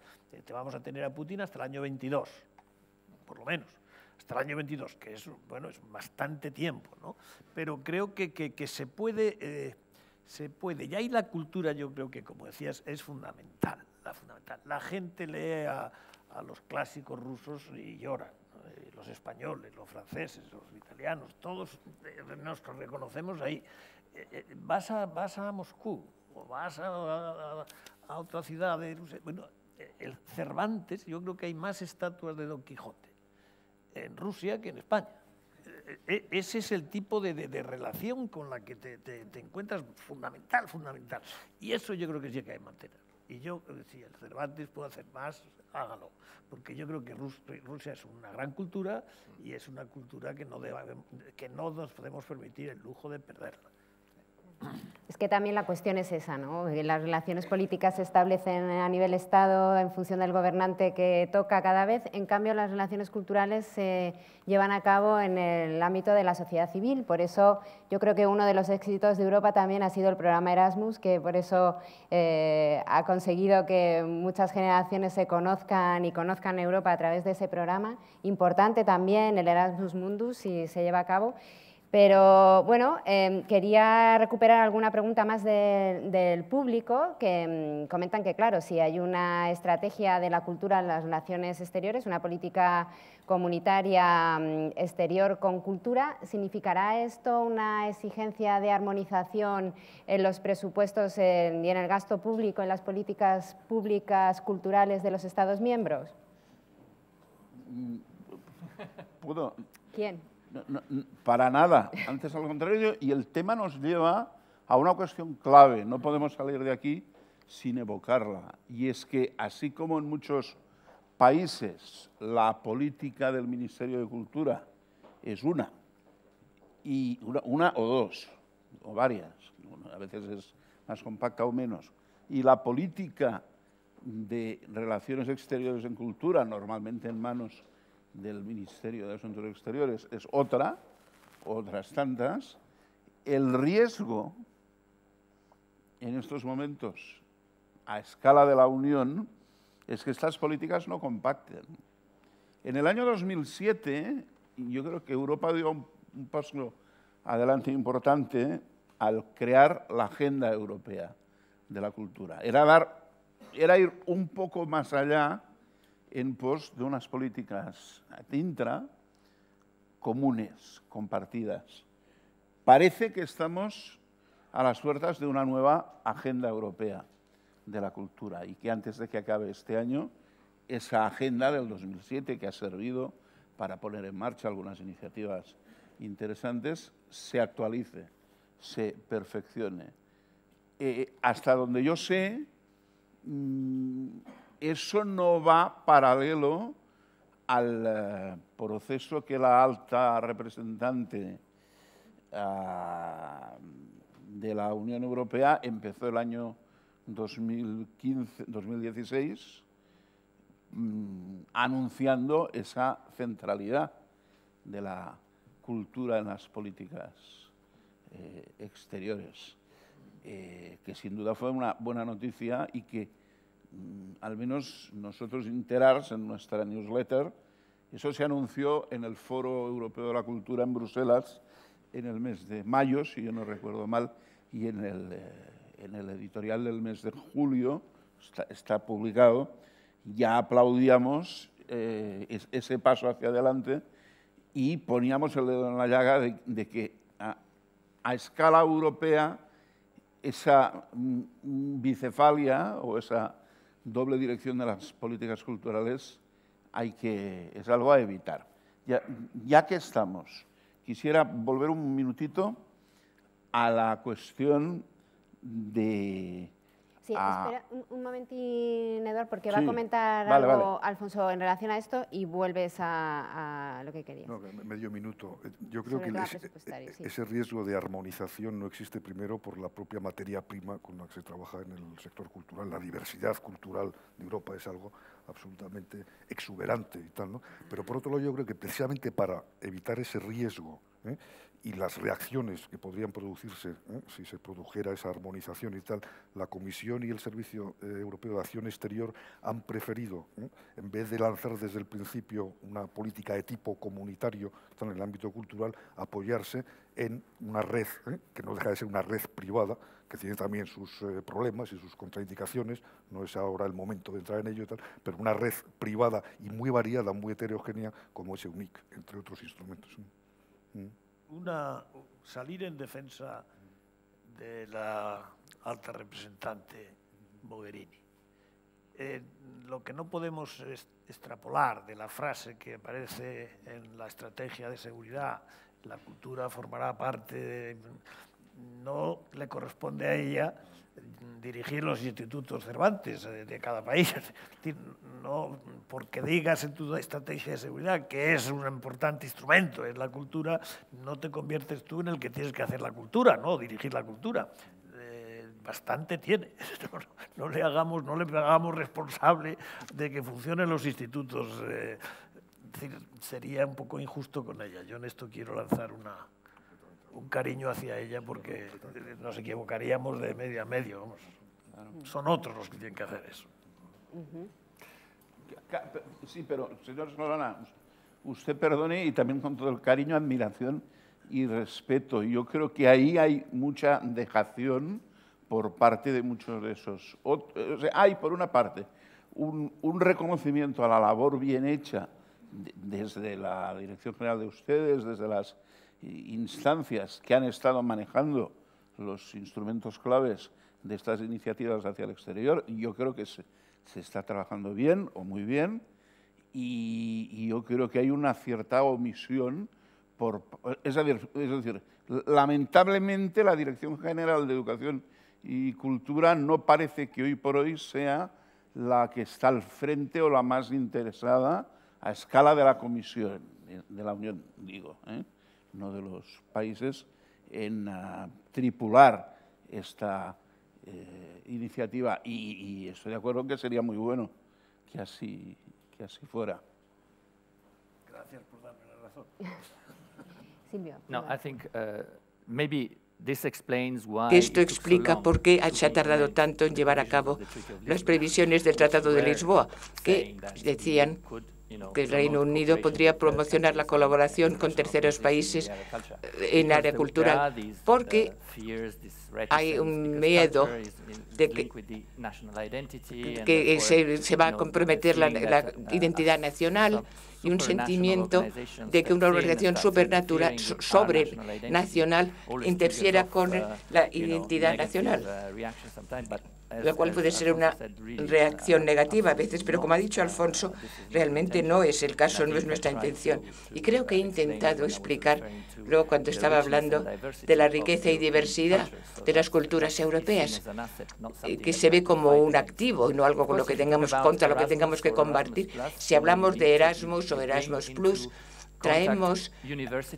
ponemos en contacto a universidades y tratamos de garantizar el reconocimiento mutuo de los currículos, etc. Pero esto está unido a la idea de que los europeos pueden moverse libremente por toda Europa y disfrutar de su diversidad sin discriminarse contra ellos necesariamente por parte de de ponerse cualquier obstáculo administrativo. Quería hablar sobre Erasmus, porque creo que Erasmus, desde luego, es un programa que sobre todo es europeo, movemos estudiantes dentro de Europa, pero también con un elemento internacional, y eso es lo que deberíamos de explorar más. Si un estudiante elige venir a un país europeo para estudiar durante cierto tiempo, significa que él o ella se ve atraído por Europa y podría ser un socio muy interesante cuando vuelvan a sus países, en términos de para nuestras embajadas, para nuestros actores culturales, para promocionar debates políticos y cambio climático y otros temas, por ejemplo, en que creemos que la comunidad internacional debería preocuparse, y todos en la misma dirección. Y estos chicos, estos estudiantes pueden ser muy interesantes en ese sentido. Entonces quisiera hacer una rapidísima ronda última y os voy a pedir, por un lado, a vosotros tres, ¿qué le pediríais a esta estrategia? Una lista de deseos para esta estrategia de poner la cultura en el centro de las relaciones internacionales. Y después a Silvio, que nos cuente si puede, cómo va a avanzar esta estrategia y cuáles son los siguientes pasos que vamos a empezar a ver implementar. Empezamos por Eduard. Yo le pediría dos cosas. A saber, la primera, vamos a ver, yo creo que en lo que va de milenio, en el mundo de la política cultural, han sucedido tres cosas muy importantes. La primera, la aprobación y activación de la Convención de la Diversidad Cultural en el año 2005, promovida por UNESCO. Yo creo que la diversidad hoy día es algo parecido a la idea de libertad de los siglos XIX y XX. La segunda, una iniciativa nacida desde lo local, que es la Agenda 21 de la Cultura. Y la tercera, el movimiento lento pero constante de vertebración del propio sector cultural en torno a los objetivos de desarrollo sostenible. No hemos conseguido que la cultura sea ninguno de los 17 goals, pero la cultura empieza a tener una presencia y el sector se está comenzando a articular. Yo creo que en esta convivencia de paradigmas entre la diplomacia cultural y esta alianza entre cultura y desarrollo, la nueva estrategia de la Comisión hacia el exterior tiene que estar muy alimentada por estas dinámicas, porque creo que van a ser muy importantes y su localización, es decir, su traducción a iniciativas específicas y operativas no siempre es fácil y conviene apostar por ello. Segunda cosa, hay un clamor que recorre Europa y sus organizaciones culturales civiles. Ustedes saben que el sector tiene una tendencia en organizarse en redes y en redes de redes, y hay un paraguas de todas nuestras organizaciones que se llama Culture Action Europe y otras iniciativas, y es que en las ventanillas de Bruselas ha aparecido un nuevo competidor, cuyo nombre es EUNIC o IUNIC, esto tiene varias pronunciaciones según. Porque precisamente es una organización que tiene arquitectura civil, que por lo tanto puede actuar como sociedad civil, pero parte de una posición de ventaja que es una organización de organizaciones subvencionadas desde los estados. Ya sé que puede parecer poco cortés venir a molestar a la Casa de Cervantes y a la Casa de las Letras con este argumento en una reunión con esta. Pero yo creo que IUNIC, con sus potencialidades, que son muchas, tiene que encontrar también su lugar. Yo creo que puede y debe jugar un rol fundamental en la potenciación de todos estos operadores, redes, que muchas veces tienen una larga experiencia, larguísima, en trabajar hacia el exterior y programar más hacia la cooperación que no hacia la competencia. Sería otro deseo. Muy bien. Alfonso. Brevemente diré que no es ninguna molestia en el Cervantes, sino todo lo contrario, porque como he apuntado antes, EUNIC tenemos también nuestras, no diré dudas, pero sí nuestras ideas sobre cómo debería funcionar EUNIC respecto a cómo lo hace ahora, pero esto es un proceso que irá poco a poco decantándose en un sentido o en otro. Respondiendo a la pregunta, yo a la estrategia no le pediría que ponga la cultura en el centro de la política exterior de la Unión Europea. Yo le pediría que contribuya a poner la cultura en adecuado equilibrio con el resto de los muchos instrumentos de que dispone la política exterior de la Unión Europea para contribuir a su vez a que la Unión Europea supere definitivamente la crisis que ha atravesado en los últimos años y pueda jugar el papel constructivo de agente estabilizador al que siempre ha aspirado y que realmente necesita jugar en este mundo tan cambiante y tan complicado como es el que estamos viviendo. Muy bien. Señor Solana. Pues yo no me atrevo a hablar de políticas culturales. Hace años a lo mejor me hubiera atrevido, hoy no. Me interesa decir más qué es lo que la política cultural que hacen otros se pueda utilizar para las relaciones internacionales. Y yo creo que cada día va a ser más. La convivencia ciudadana mundial va a tener el valor muy importante en la persuasión, convencer al otro. Yo creo que eso estamos viéndolo casi todos los días, que la persuasión es un elemento fundamental de la política y que eso tiene que ver con el conocimiento y con la cultura.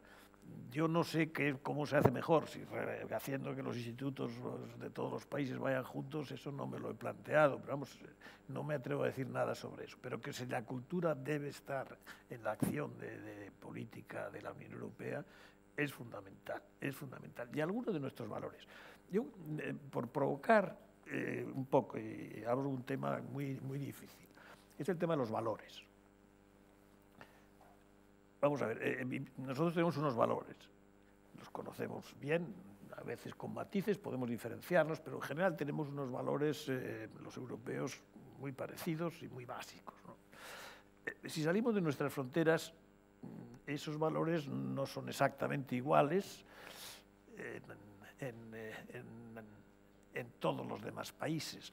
Y hay grandes culturas que tienen valores distintos. Por ejemplo, el valor de la solidaridad es distinta en unas culturas que en otras. Nosotros, los que venimos de la cultura europea, el valor de la solidaridad, digamos, el pacto social forma parte de nuestra vida, ¿no?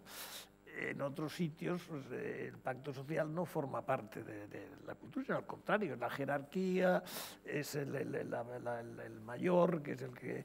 hay otras formas de haber entendido la historia y no van a cambiar, y lo que tenemos que hacer es ver cómo hablamos para poder vivir en un mundo juntos, en los cuales algunos de diferencias en los valores fundamentales los podemos tener. Esto es muy dramático, pero lo que no vamos a ser capaces, ni debiéramos intentarlo, es que todos los valores que nosotros amamos los tengamos que imponer a los demás. Los podemos seguir amando nosotros, pero tenemos también que respetar a aquellos que aman otros valores. En China, por ejemplo, es muy importante la relación, la autoridad, todos estos temas son mucho más sagrados que lo que son en nuestro mundo. La democracia occidental, yo no creo que se pueda exportar a todo el mundo. Y estas cosas son fundamentalmente culturales. Y tenemos que reflexionar sobre eso. Tenemos que reflexionar sobre eso honestamente y enfrentarnos con estos temas, porque los que piensan de otra manera son muchos, más que nosotros. Y aunque creemos que tenemos más razón nosotros que ellos, entre comillas, todo esto. Pero bueno, cuando hay millones de personas por el mundo que piensan de otra manera, pues hay que respetarles y no meternos en no querer imponer nuestros valores. Yo en eso creo que la Unión Europea ha sido en algunos momentos excesivamente lineal. Es decir, los valores son estos y no se da ayuda si no te aceptan estos valores. Pues bueno, pues así nos ha ido, porque han venido otros que dicen, oiga, mis valores son otros y le voy a dar dinero, sin que tenga usted que cambiar ni una letra de sus valores, ¿no? Todo esto es muy brutal lo que estoy diciendo, entiéndanme bien lo que quiero decir, pero tenemos que ser lo suficientemente inteligentes para asumir nuestras creencias, asumirlas bien, defenderlas, pero no imponerlas. Yo creo que el momento de la imposición, creo que el momento ha pasado. El momento de la imposición era cuando el 30%, vamos, el X%, el 20 y tantos % de la población mundial eran hegemónicos. Es que ahora no es así, es que ahora seguimos siendo el 25% de la población y nuestro Producto Interior Bruto pues ya no es el que era. Fíjense por un momento. En este momento hay en el G7 5 países europeos. Dentro de un año, seguramente en este año, ya no seremos 7. Dentro de 4 años no seremos 6. Etcétera, etcétera, etcétera. Es decir, que en nuestra propia vida, no sé si en la mía, pero la de ustedes son más jóvenes, seguramente no lo verán. Pero verán ustedes que si no vamos juntos, no habrá ningún país europeo entre los G7. Eso va a ser así. Y sí que eso nos hace unirnos a nosotros, pero también cómo vemos al otro, porque los otros van a seguir subiendo. Es decir, esta para mí es una de las grandes preocupaciones que las que no nos queremos enfrentar. Bastantes problemas tenemos, nos decimos, para poner este tema de los valores sobre la mesa, que es un tema de cultura, que es filosofía, que es muchas cosas, pero que también es economía en algunos momentos. Así que todo eso lo dejo ahí como provocación, no para resolverlo hoy, porque no lo resolveremos ni mañana ni pasado, pero sí que empecemos a pensar en este tipo de cosas, que hay que olvidarse de que podemos imponer lo que ya no podemos imponer. Y nunca debimos haber impuesto, obviamente. pues nos quedamos con eso para la reflexión. Y ahora, Silvio, ¿cómo se va a desarrollar esta estrategia? ¿Qué vamos a ver o quieres apuntar algo más? Quiero decir un poquito más, sí, porque creo que ha sido muy provocador lo que estoy de acuerdo en que si se integra la cultura en las relaciones internacionales también se debería superar este eurocentrismo nuestro, pensando que el mundo gira a nuestro alrededor. Y, por lo tanto, la cultura puede ser un vehículo para encontrar terreno común y comprender mejor de dónde vienen nuestros socios. Pero también tenemos que resistir la tentación de caer en el relativismo cultural cuando hablamos de derechos humanos. Ellos tienen distintas expresiones, pero son cosas fundamentales y tenemos que tenerlas en cuenta y continuar con nuestro mensaje en cuanto a los derechos humanos, etc. Hemos tenido diálogos sobre derechos humanos en distintos países y cuando se habla, por ejemplo, de los derechos clave, pues mucha gente habla de los valores decadentes del oeste, etc. Pero aquí hablamos sobre la no discriminación. Todos estamos de acuerdo en que somos seres humanos y tenemos los mismos derechos. No se nos debe tratar como ciudadanos de primera y segunda, sino que esto es lo que quería apuntar y hacer hincapié. ¿Y cómo vamos a seguir ahora en adelante? Realmente estamos comprobando las cosas en cuanto a cómo vamos a cooperar con UNIC. No querría dar la impresión de que UNIC va a ser nuestro único interlocutor y nuestro socio interlocutor cuando se trate de cultura en las relaciones internacionales y el desarrollo de la cooperación, etcétera. Pero creo que es un actor importante y queremos comprobar las cosas, ver cómo podemos colaborar en países específicos. Tenemos 14 países que hemos seleccionado como parte del proyecto y esta es para ver la nueva forma de cooperar juntos, de dar fondos juntos, etcétera, y probar el valor añadido de trabajar juntos.